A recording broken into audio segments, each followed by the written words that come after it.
In a race to restore the Caterpillar 666, nothing ever sits still. Parts the size of trucks shuffle in and out, and now the stage is set for one of the biggest transformations yet. Paint. At the industrial park, the 666 restoration is a constant shuffle of big iron. Nothing ever sits still for long. The front engine has just cleared the paint booth, wearing a sharp new coat of highway yellow, but the bay is already spoken for. Next in line are the banana, draft arms, and ejector, all prepped and waiting their turn under the spray gun. That means the engine has to move. Ryan Lightfoot hooks up Big Red and carefully walks the front engine across the lot, staging it outside until assembly begins.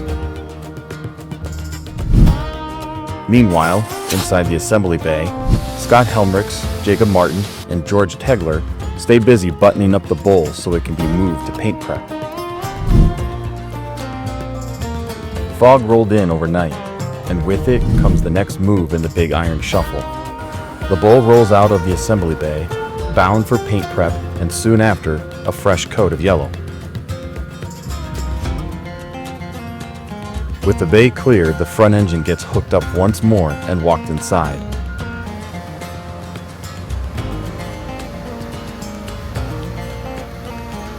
Once it's in position, the crew brings in pallets loaded with the next pieces to go on, including the front axle, setting the stage for the next round of assembly.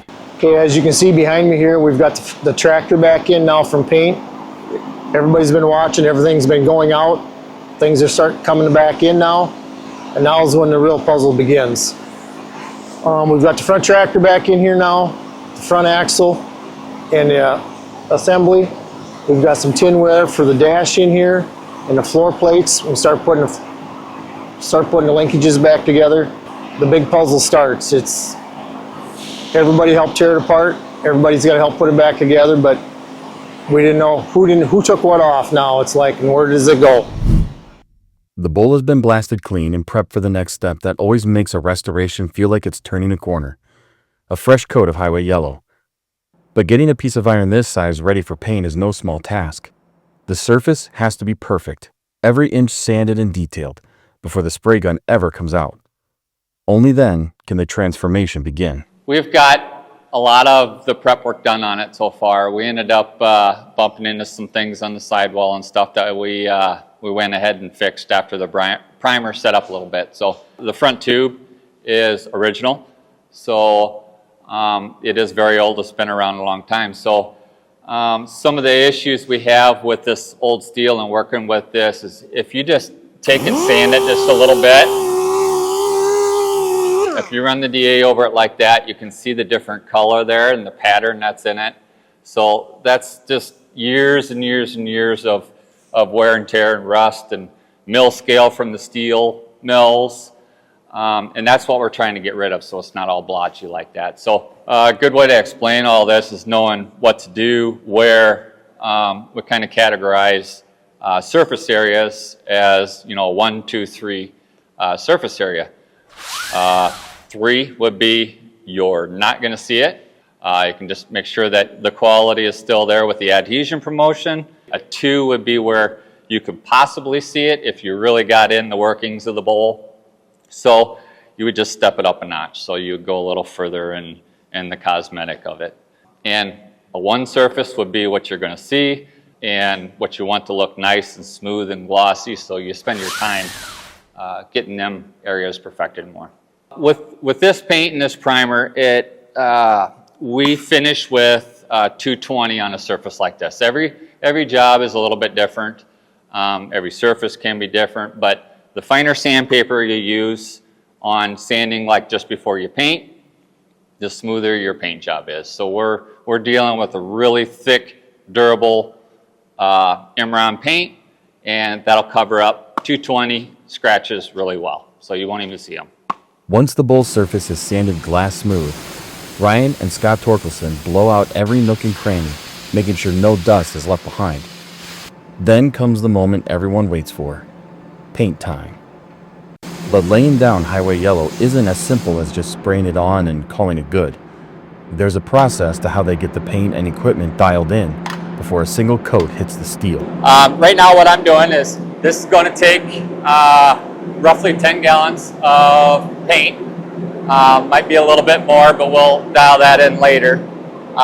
So when you're going to use more than one container of paint, what you want to do is you want to mix the paints together to ensure that the dye that's in them is mixed thoroughly and you don't have any question on your color when you open up the next pail. So you always add to what you got.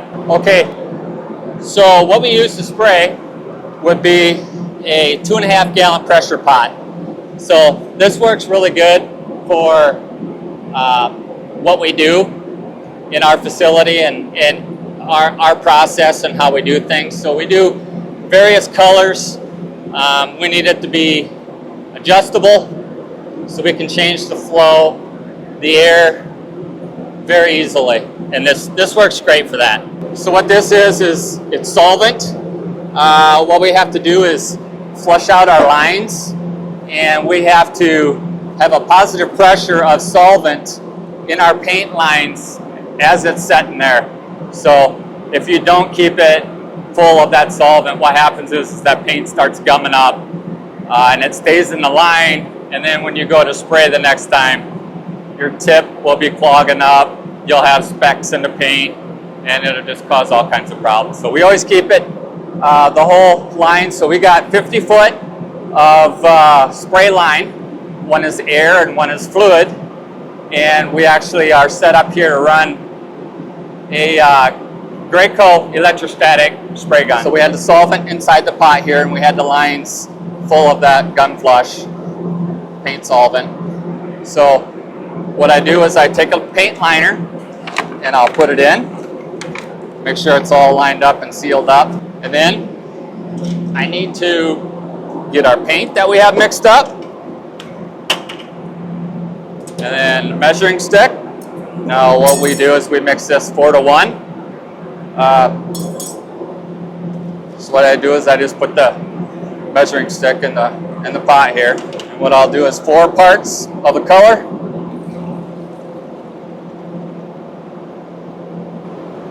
And then this is a 2-part. So what I'm doing here is I'm putting the activator in it.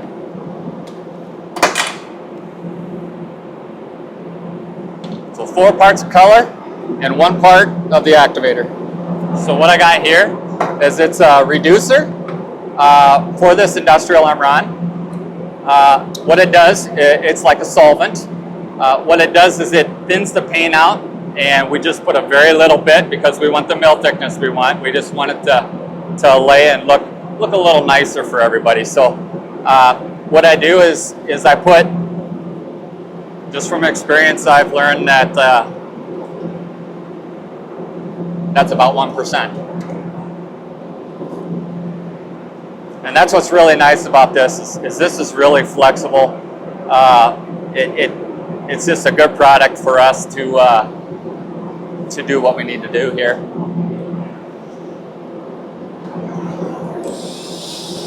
And we'll crank the lid tight because this is going to have a lot of air pressure to it, about 90 psi to the pot here. So we got the business end of the spraying operation here. So this is what the electrostatic spray gun looks like. So what this is it's got all of the adjustments as a typical spray gun would, except for it's got this lever here. What that does is that turns the turbine that is inside here. The air will come up, it will go through that turbine, and that turbine creates a positive charge. And this little needle that comes out is what charges the paint as it's coming out the tip. So that's your positive charge coming out of the gun itself. So, and with that being said, you got a positive charge, so the negative charge being the part that you're going to paint. And this is also designed so the handle is a ground handle, and the air line that actually runs to the gun has actually got a cable burrowed through it that you hook to an earth ground in your paint booth. So that way you don't have any crazy sparks, any shocks, because that can happen. So if you don't have things grounded right, if you don't have the proper equipment on, you will get shocked, and it's not a whole lot of fun. So, and then now what I'm going to do is protect our electrostatic spray gun.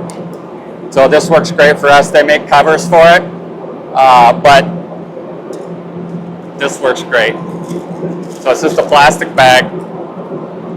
I cut the tip off of it so it's got a little hole there. And then we take it and we feed it through. Just like that. And it's sealed up. You put the bag down over it like that. And we're taking care of our equipment. So when I was talking about the earth ground that we needed because of the positive charge, so to ground the gun, you have to take this cable here, which is hooked through the air line to the gun. What we do is we take that and we clamp that onto our earth ground that we have in the paint bay here itself. And then what this other cable is, right here, so remember, the gun puts out a positive charge, you need to have the part grounded. So this is the earth ground to the part itself. So what we'll do is we'll clamp this onto an area that's going to get covered. Corner bits are going to cover all of this up. So what I'll do is I'll put that on there so it's connected good, and we don't have to worry about it. So when we're done painting, this will be one of the last areas that we're at. We'll turn the electrostatic off. We'll paint that so that area is covered. So, all right, so what we got here, we have a spray mask. So I like to wear this full face respirator, so it's got a lens that covers your whole frontal face.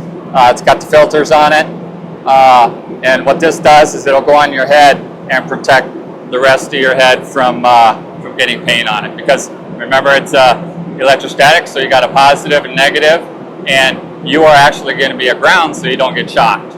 So the paint will want to come right back at you. So proper PPE is very important when you're spraying this. So what this is these are electrostatic spray gun gloves, and these are actually very important. So the handle of the spray gun is grounded. So what this has is in this strip here, it's got a ground strip. So what happens is you put this on your hand, and then you got that ground strip. What that does is it goes through the gun, through the glove, and into your hand, so you're not getting shocked. So, very important to have this. You go into a facility with some company that does a lot of painting. What you'll find out is you'll find out who the painters are real quick. So, my good boots, I don't want to get all full of paint boots. With paint boots laced up, Ryan and Scott suit up in full protective gear. Masks, respirators, the works. By the time they're ready, they look more like astronauts headed for a spacewalk than painters in a shop. Ryan clears the line until the color flushes yellow, then rolls onto the creeper and goes to work on the belly of the bowl.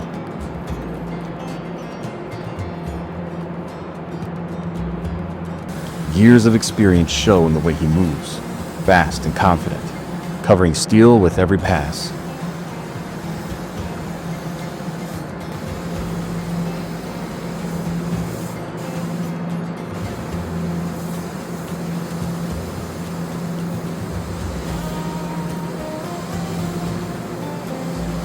Behind him, Scott follows with a light, checking the tight corners and hitting spots that need a smaller gun to finish the job.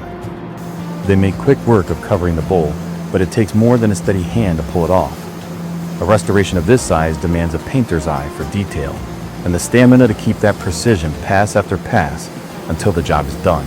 Especially with a bright color like this, the eye strain and the gloss that your eyes are seeing that whole time as you're doing it, it's really stressful on your eyes and your body. You can see all the climbing around that we have to do. But when you're looking at that, you need to be able to actually see what you're doing, see the finish on it as you're spraying. So you can't just spray. You have to actually look and see and make sure that you're getting them areas that that you need to get. If you just spray it on there and you're not looking at your shine, you're not looking at your finish, then your quality is going to go downhill. So it can get exhausting on a big machine like this. The brighter the color, the harder it is because your eyes are straining. That's why we got all these lights on the wall, so we can look and see that reflection and look at our finish as we're spraying. So if we wait until the end to look at that, it's too late because the paint is already drying. So that keeps us able to stay ahead of the paint drying and get all the hard spots, so that way when we're done, everything looks really nice.